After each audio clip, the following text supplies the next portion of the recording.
এই ভ্রমণটা খুব অমায়িক সুন্দর।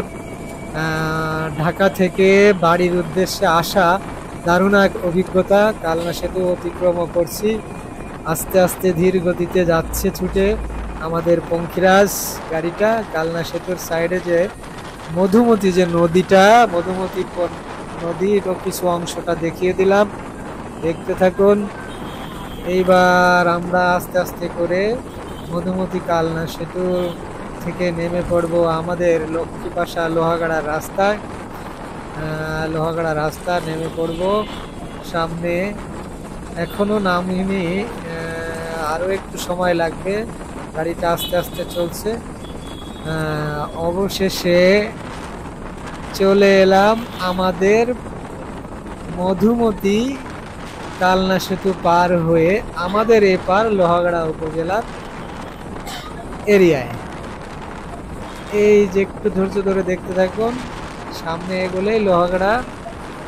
লোহাগাড়া, এই যে লোহাগাড়া রাস্তা দিকে অতিক্রম করে ছুটে চলেছি এইবার লোহাগাড়া রাস্তা। দেখতে থাকুন দেখতে থাকুন, সামনে গিয়ে আরো দেখতে পাবেন সেই কাঙ্ক্ষিত মধুমতি লোহাগাড়া আর্মি ক্যাম্প।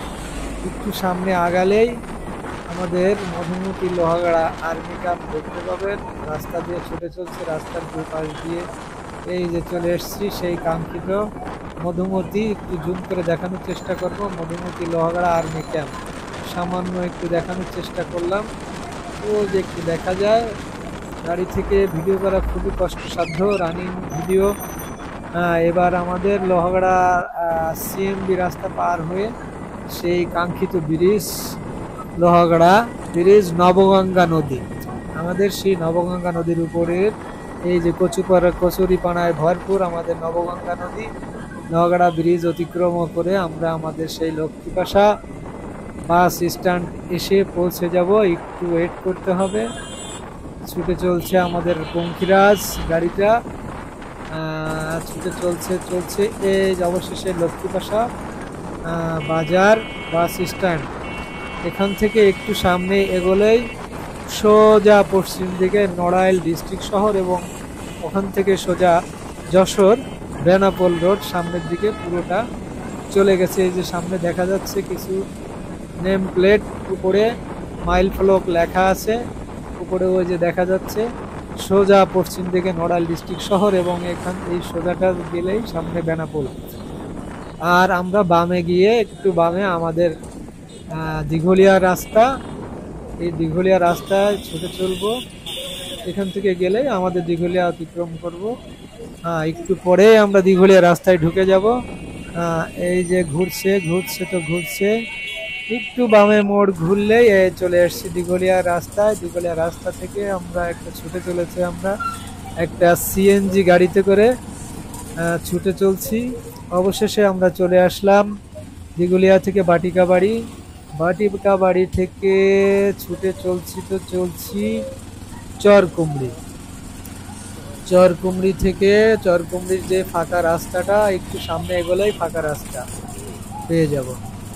এই যে সেই চরকুমড়ির ফাঁকা রাস্তা, মোটরটা ঘুরলেই চরকুমড়ির ফাঁকা রাস্তা। ঘুরে সামনে আমাদের এক কাজিন, অর্থাৎ আমাদের চাচাতো ভাই এসকেন্দার ভাই, তার বাড়ি বা হাতের বাম সাইডে দেখতে পাবেন, সেটাও আপনাদের দেখাবো।